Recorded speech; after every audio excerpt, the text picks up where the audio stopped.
प्रिय छात्रों, आप सभी का स्वागत है। कक्षा 9वीं गणित विषय के अंतर्गत ब्रिज कोर्स के पठन पाठन सामग्री का हम अध्ययन करेंगे। तो बच्चों, आज हम देख रहे हैं भाग क्रिया के अंतर्गत कार्यपत्र क्रमांक 3, जिसमें पहला प्रश्न हमें ज्ञात है। एक बड़े गत्ते के डिब्बे में साबुन की 85 टिक्कियाँ आ सकती है। शैली 340 टिक्कियाँ पैक करना चाहती है। उसे सभी टिक्कियों को पैक करने के लिए कितने डिब्बों की ज़रूरत पड़ेगी? तो यहाँ पे हमें ज्ञात करना होगा कि कितने डिब्बों की आवश्यकता उसे पड़ती है। हम यहाँ पे 340 में यदि हम 85 का भाग देते हैं तो जो प्राप्त होगा हमें आंसर, वह उसका हल होगा। तो बच्चों, चूँकि आपको पता है कि 85 का पहाड़ा आपको याद नहीं है, तो हम 85 का पहाड़ा यहाँ पे बनाने की कोशिश करते हैं। तो बच्चों, हमने यहाँ पे 85 का पहाड़ा कुछ इस तरीके से लिख सकते हैं। हम 1 का गुणा पहले करते, फिर 2 का, फिर 3 का, 4 का, 5 का, 6 का, इस तरीके से हम करते चलते हैं। तो हम देख रहे हैं यहाँ पे 85 का 1 का गुणा करने पर 85 आता है, 85 का 2 में गुणा करने पर 170 आता है, 85 में 3 का गुणा करने पर 255 और 85 में 4 का गुणा करने पर 340 प्राप्त होता है। अब हम यहाँ पे पहाड़ा पढ़ने का प्रयास करते हैं। 85 का भाग 340 में देंगे तो आप देख रहे हैं यहाँ पे 4 बार चला जाता है, क्योंकि 85 चौ 340 होता है। तो यहाँ लिखेंगे हम 4 और यहाँ लिखेंगे 340। तो इस तरीके से हम भाग दे सकते हैं और इसको घटाएंगे तो यहाँ पे हम देखते हैं कि यहाँ 0 प्राप्त हो जाता है। तो इस तरीके से बच्चों, यहाँ पे जो भागफल प्राप्त हुआ है, हमें उतने डिब्बों की आवश्यकता होगी। तो हम यहाँ पे लिख लेते हैं 4 डिब्बों की ज़रूरत पड़ेगी। तो इस प्रकार से ये प्रश्न आपको सरल लगा होगा। अगला प्रश्न देखते हैं। यहाँ पे लिखा है, मनप्रीत को घर बनाने के लिए 15 सीमेंट की बोरियों की ज़रूरत है। एक ट्रक में एक बार में केवल 250 बोरियां ही ले जाई जा सकती हैं। तो बताएं, बोरियां ढोने के लिए एक ट्रक को कितने चक्कर लगाने होंगे? महत्वपूर्ण प्रश्न है बच्चों, पिछले साल परीक्षा में पूछा गया था। तो आप इसको ज़रूर हल करके देखें इस प्रकार के प्रश्नों को, क्योंकि बहुत अच्छे प्रश्न हैं और इनका अभ्यास आप जरूर करें। 1500 सीमेंट की बोरियों की ज़रूरत है और एक बार में 250 बोरियां ला जा सकती हैं। तो यहाँ पे हम 1500 में यदि 250 का भाग दें तो हमें ज्ञात हो जाएगा कि कितने बार ट्रक को चक्कर लगाने पड़ेंगे।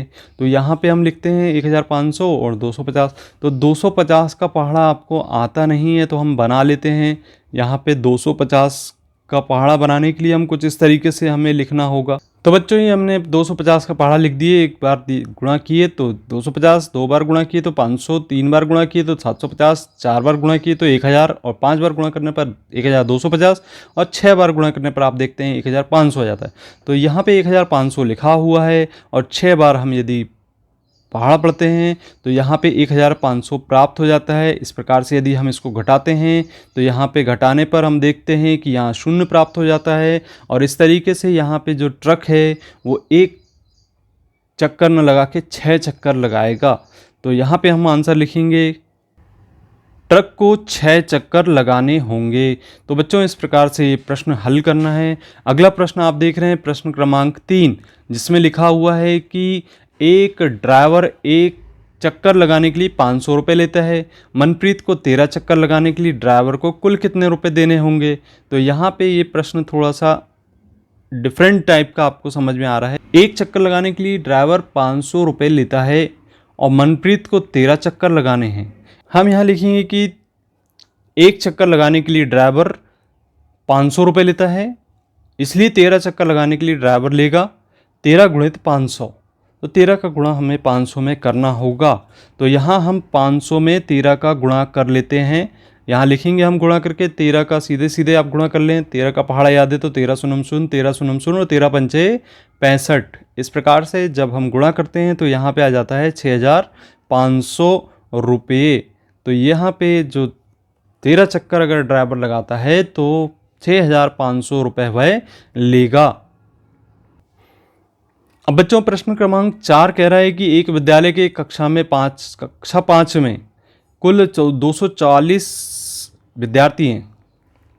एक विद्यालय के कक्षा 5 में कुल 240 विद्यार्थी हैं। विद्यालय में कक्षा 5 को 4 वर्गों में बांटा गया हो तो बताएं प्रत्येक वर्ग में कितने विद्यार्थी हैं।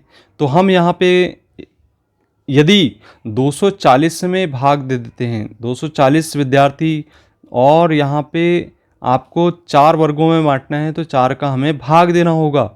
कक्षा 5 यहाँ पे आपको कन्फ्यूज़न करने के लिए लिखा गया है, इसलिए आप ध्यान रखेंगे 240 में सीधे 4 का भाग दे दें। अब 4 का पहाड़ा पढ़ते हैं, तो आप 4 का पहाड़ा पढ़ते हैं तो यहाँ पे 24 में 4 एकम 4, 4 दूनी 8, 4 तिया 12, 4 चौके 16, 4 पंचे 20, 4 छिंग 24, तो 6 बार चला जाता है। तो यहाँ पे लिख देंगे हम 24, घटाएंगे, यहाँ पे शून्य बचेगा, यहाँ पे शून्य है तो यहाँ लिख लेंगे, भाग नहीं जाता है पुनः शून्य लगाएंगे। इस प्रकार से यहाँ पे शेषफल शून्य आ गया, और यहाँ पे जो 60 निकल के आया है वह वर्ग होंगे। अतः हम लिखेंगे कि एक वर्ग में 60 विद्यार्थी हैं। अब प्रश्न क्रमांक 5 देख रहे हैं बच्चों आप। रोहन के पास कुल 560 कंचे।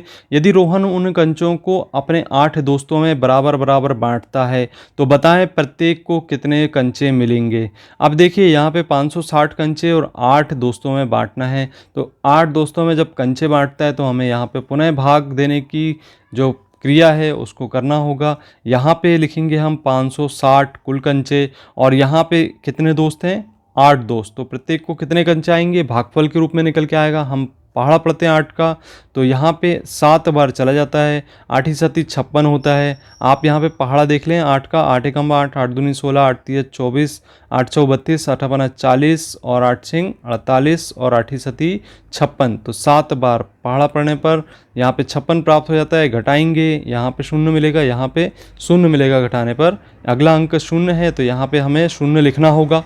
अब यहाँ हल में लिखेंगे हम, अतः प्रत्येक दोस्त को 70 कंचे मिलेंगे।